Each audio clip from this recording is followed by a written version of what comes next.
Welcome to Oyate Today. Oyate in Lakota means people. Regional Health is a proud sponsor of Oyate Today. We believe in helping communities live well. Hi, welcome to Oyate Today. I am your host, Richie Richards. Oyate Today is produced by Tim and Jackie Gallego. Tim is an enrolled member of the Oglala Sioux tribe. Our guest tonight is Tim Bjorkman, former judge and former attorney here in South Dakota. Mr. Bjorkman is running for the lone seat in the U.S. House of Representatives here in South Dakota. Thank you for being here tonight, sir. My honor to be with you, Richie. Thanks for inviting me on. I'm excited to have this conversation. I'm really glad you're here, sir. And thank you for the work you've been doing in your campaign so far. I've seen you traveling to reservations in different areas, so I'm anxious to talk about that tonight. So, for those of us who haven't met you, not familiar with who Tim Bjorkman is, could you give us a little bit of background information on yourself, some biography, and some of your past work, please? Sure. You know, I grew up in central, eastern, western South Dakota, the son of a railroader. Our family was probably what you'd say was part of the lower working class. We didn't have a lot, but we had supportive parents who kind of pointed us in the right direction in life. And those early experiences had a deep impact on me. And I went to school at South Dakota State. I always had a job or two every summer to try to work my way through school. I worked construction. I've worked in the factory. I've coached baseball programs. I got through college. I graduated from the University of South Dakota, Richie, and then I went to law school there. It was in Vermilion that I met my wife, Carol Kay. We've been married for 36 years. Wow. We have 4 sons, all adults, 2 daughters-in-law, and 3 grandchildren. Wow. And we wanted to raise our children in South Dakota, and we chose to raise them in Canastota because it was situated well between where my parents were living and where Kay's were living. And so I had a law practice in Bridgewater, and we lived in Canastota, which remains our home. And I practiced law, and you know, the kind of people I represented are really the same kind of people I seek to represent now in Congress. They're people who come from all walks of life, people who are needed someone to stand up with them against, you know, maybe powerful forces that you know, they couldn't go toe-to-toe with on their own. So, you know, I represented people who were pushed around by insurance companies and by big corporations sometimes, who we thought were wronged in this case or that. I represented people who were foreclosed on and people charged with crimes, Richie. And so I tried a lot of cases in our courts all around, especially eastern South Dakota. And then in 2002, the Chief Justice for the state of South Dakota appointed me to the parole board. And there I served as one of the lone Democrats, but learned to develop a working relationship with all the members, staff, and got to know many, many inmates and their life stories through the process. And really reinforced a lot of things in my own life, watching carefully how people get into the situations that find themselves in front of a judge and going to prison. And so many of the themes that I was seeing were common already to me then, but you know, a lack of a stable upbringing, lack of an education and a job skill, all really make it tougher for all of us in life. And those were the common traits that I saw in so many of the people that went to prison. In 2006, I ran for the circuit court position in the 1st Judicial Circuit, which is southeastern South Dakota, not counting Lincoln and Minnehaha County. My mentor from Kimball was the presiding judge who retired and encouraged me to seek his seat. And I didn't really know what that involved to run for a judicial position, but Kay and I talked about it and gave it a lot of thought, and we did that, and the people of that circuit elected us with 73% of the vote. Wow. And I served through that first term,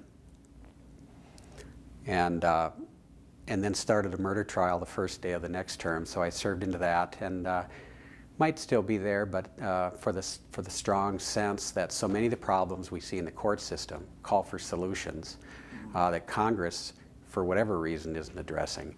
And I just thought that we needed a voice from outside the political process, someone who's spent a career in public service or in the private sector like I have, who brings those kinds of more practical approaches to problem solving, to reach across the aisles and help work for some of the big solutions to issues like affordable health care and decent paying jobs and affordable housing and common sense solutions to some of the other issues that dog us, like immigration. Sure. So, Mr. Bjorkman, can you tell me about when did you step down as judge then, and when did you decide to run for this U.S. House of Representatives seat that's opening up here? I was in the process of writing a law review article as to the sorts of life circumstances that lead one into the prison system. And part of that is because our prison population has grown by 30 times the population growth over the last 40 years, Richie. And during the course of that, which was being written in 2016, it became more and more evident to me that so many of the problems that we saw in the court system have to do with lack of access to health care, to treat needs of people before they get into the court system, and then also with the lack of an education and job skills, I mentioned. And seeing the results of the last election and how we seem to be moving away from addressing these basic issues caused me to think a lot deeper about this. And then I had our first grandchild was about 6 months old at that time. And I was looking into her eyes and beginning to question, what kind of an America are we leaving for her and those of her generation? And I just have a strong sense that unless we start electing leaders who will represent us and not bow to the special interests and the national party bosses, and actually work for some of these types of efforts that will help ordinary people obtain affordable health care, that we're headed in the wrong direction, and we're not going to be able to afford the social costs or or the economic costs that are going to come about in the years ahead. So I left the bench in June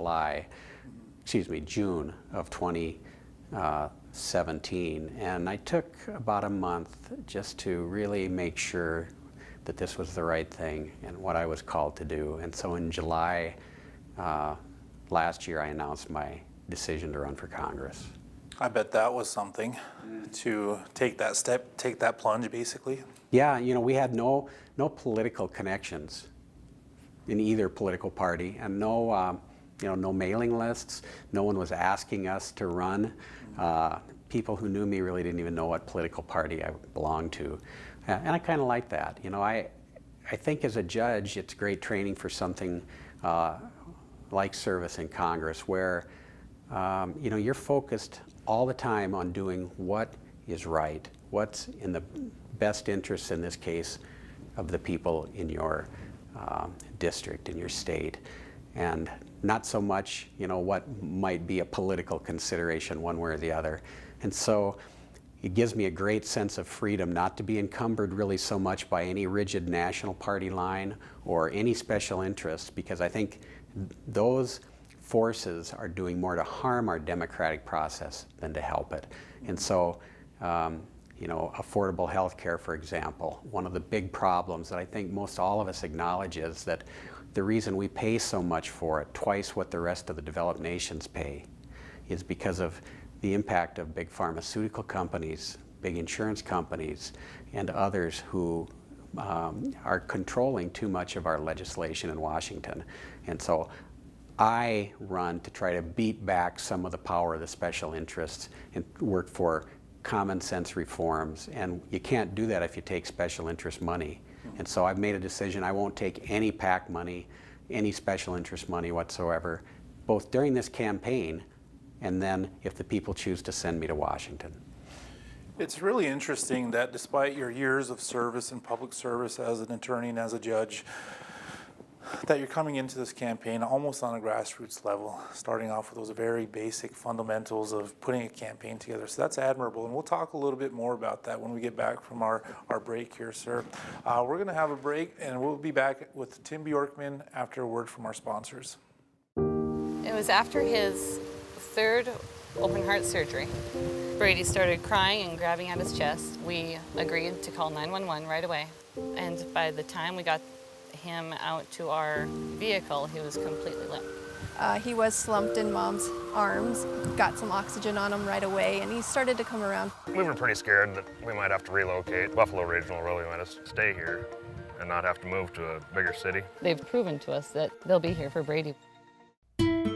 Our school has great students and dedicated teachers, but we need our community volunteers to help us to provide a broader view of the many ways a good education can point to a bright future.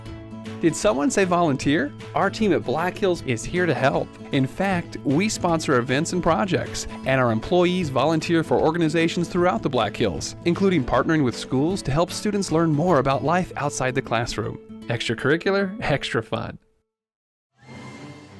You can't predict life's ups and downs. You just give it all you've got to stay on top. But it's easier with a partner like Security First Bank. Since 1898, we've been riding with you through the country's biggest ups and downs. And this is where we'll stay.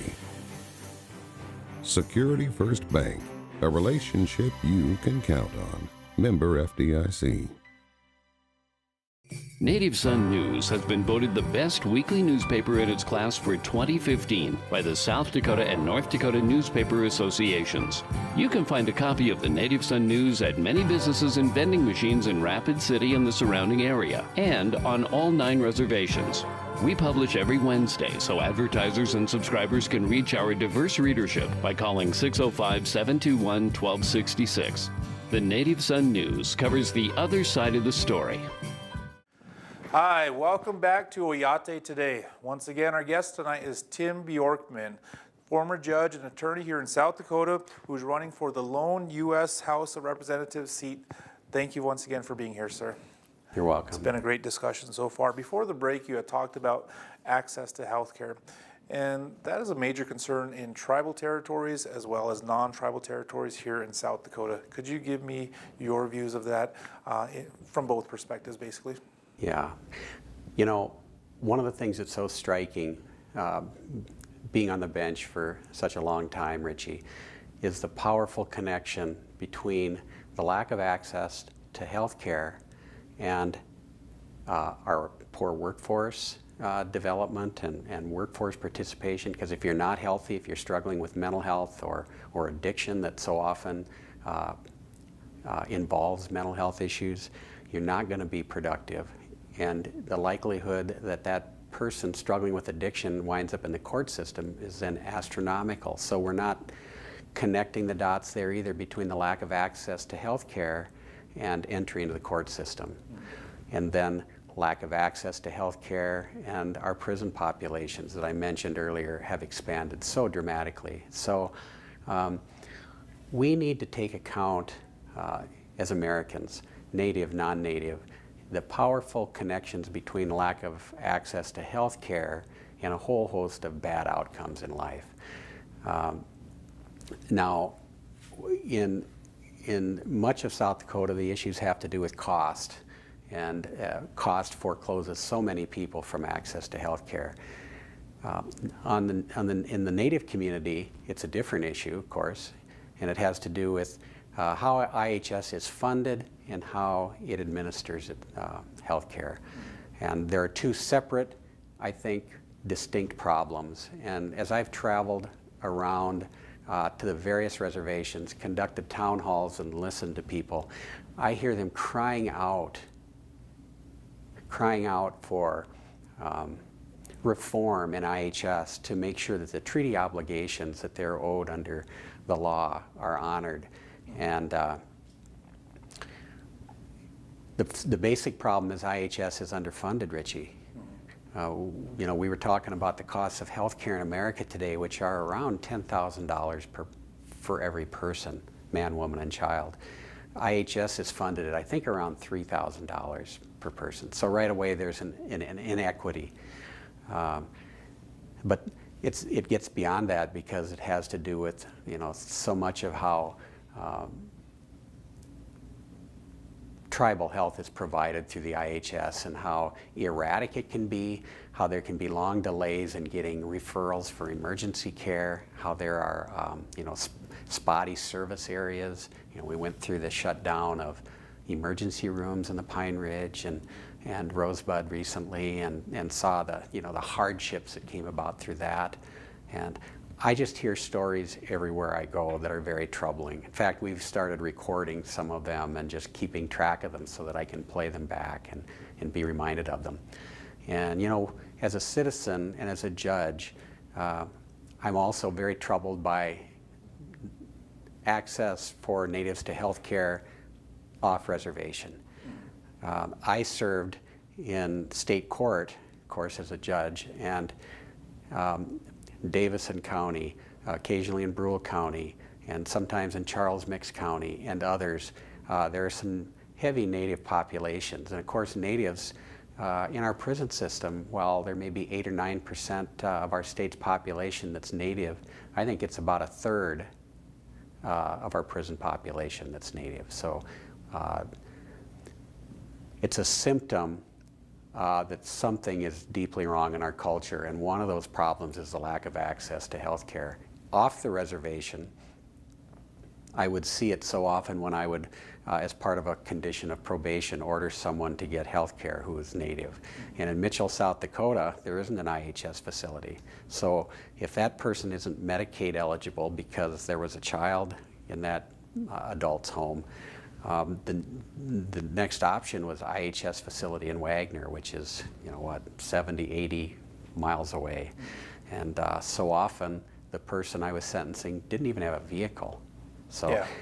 How can it be said that that person even has meaningful access to health care if there's no way to get to the facility? So, we've got to address these issues in a very open, honest, frank way to make sure that we're doing the right thing morally, the right thing by federal law, and the right thing economically, because health care that's provided has an enormous economic return to us all.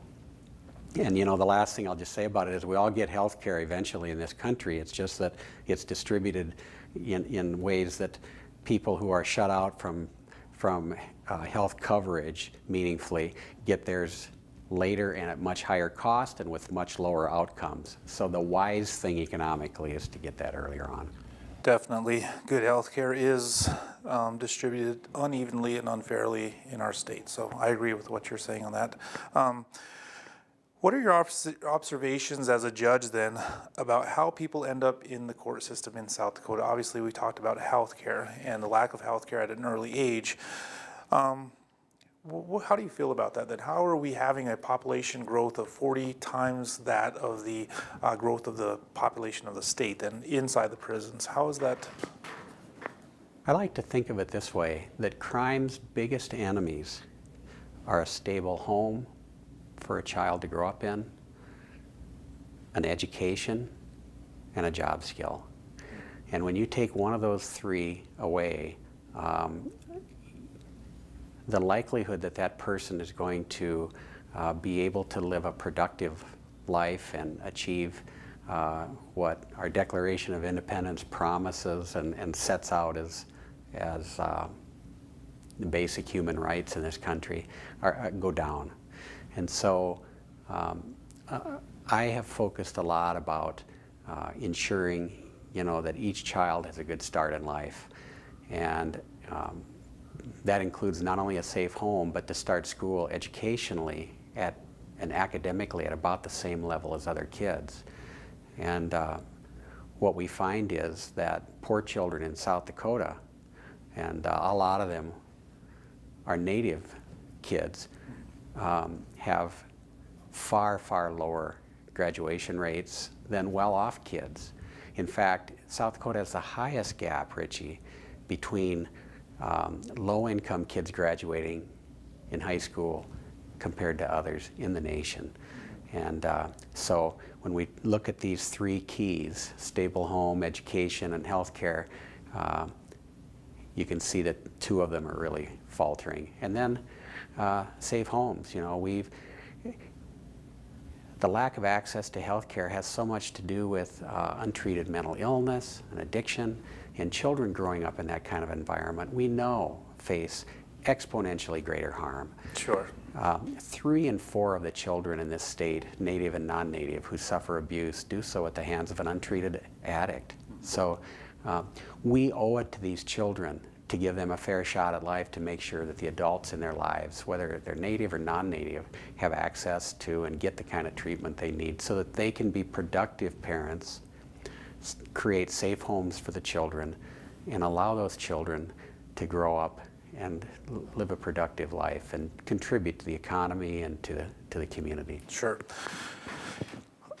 A major part of our audiences on the Oyate Today show are non-natives. We have a large non-native audience, so I really appreciate you connecting the reservation issues or the tribal territory issues with the rest of the state, and especially in the rural areas that we're very much dealing with common issues throughout, whether it's on the reservation or not. So I appreciate you kind of bridging that gap and explaining it in that sense. So we're going to take a break, sir. When we get back, we're going to learn a little bit more about your visits throughout the reservations of South Dakota during your campaign. So I'm interested in hearing about that. We'll be back after a word from our sponsors.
I have a dream.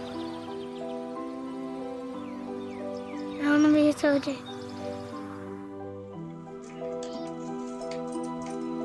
I have a dream. I want to be a construction worker.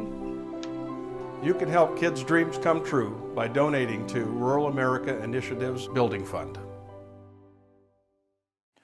Hi, welcome back to Oyate Today. Once again, our guest tonight is Tim Bjorkman. Tim Bjorkman's running for the lone seat in the House of Representatives here in South Dakota. Thank you very much for being here, sir. Great to be here, Richie. Been a really good conversation so far. I just wanted to acknowledge, you're campaigning, you're out on the road, you're doing these town halls, these visits to reservations, non-reservation areas, and so part of your support system has been your wife, Kay. And I just wanted to acknowledge the fact that she's supporting you in such a great manner. So I really appreciate her being there with you and coming out here to Rapid City to visit us. So I'm glad you're in the area. Yeah, she's been a really big part of every step of the decision-making process, including helping push me into doing this because we just feel called to be in this place at this time. So she's a big help. That's good. I'm really glad that you have her. So thank you once again. You have been visiting the reservations in South Dakota. Can you tell me a little bit about some of those conversations and some of those stops that you've made so far? Yeah, we've been to somewhere around 120 to 130 communities all across the state, and many of them are on tribal lands. And we've conducted town halls on the Rosebud. We did one on Cheyenne for Cheyenne and Standing Rock, and then one on the Pine Ridge. We've met with tribal officials in Flandreau and Sisseton, Wahpeton, and then, of course, in some of the communities on those lands, we've also stopped in and shared who we are and just listened to people. And one of the interesting things is and in important things is what people have to share. You know, as a lawyer for a lot of ordinary citizens through the years, I learned the importance of understanding who it is I want to serve. And you can't do that unless you enter into their communities and even their homes and just see how they live and listen to them to try to enter into how life looks to them and what their needs are and how you can best represent them. And so we've tried to do that. And some of the stories that we've heard are so compelling. One of the things that I'm so, you know, we come from a family where 3 of our sons served in the Army in the War of Iraqi Freedom and its aftermath. And I want to thank them for their service, by the way. I'll be sure and share that with them, and thank you for mentioning it. But the deep commitment of our Native community all across this state to serving in our military. Our Native Americans have, I think, the highest rate of military service of any group of people in this nation, if I'm not mistaken, and I see it over and over again. We were in Sisseton meeting with, I think, 4 tribal officials last week, Richie, and we got to talking, and you know, all 4 of them were veterans. And so you can't talk about Native issues in isolation without talking about the impact of the VA also on so many of them. And so I've heard story after story with regard to VA, but one of the things I heard was actually at Central States Fair a year ago. We just spent a lot of time listening to people across the community, but many of those conversations was with Native families, husbands and wives, and just explaining their struggles. And one story that stuck out to me, I just watched the video of it again the other day, is about a woman who was suffering persistent headaches and went to an IHS facility. And even the morning that she went there, the headaches grew so great, and she was given some kind of medication for it, but she ended up, it was a brain tumor. She was rushed to the emergency room, incurred $80,000 of hospital expenses. Fortunately, she survived to tell about it, but she's now saddled with that debt. Wow. That's the kind of thing that's just wrong, and we need to have an advocate to stand up for people like that and to resolve those kind of problems. Thank you very much, Mr. Bjorkman. Thank you for being here tonight. I want to thank our producers, I want to thank our sponsors, and I want to thank Prairie Edge for hosting our show tonight. I would also encourage you to register to vote and get involved with the democratic process here in South Dakota. Thank you for making Oyate Today a part of your night. You've been watching Oyate Today, brought to you by Regional Health.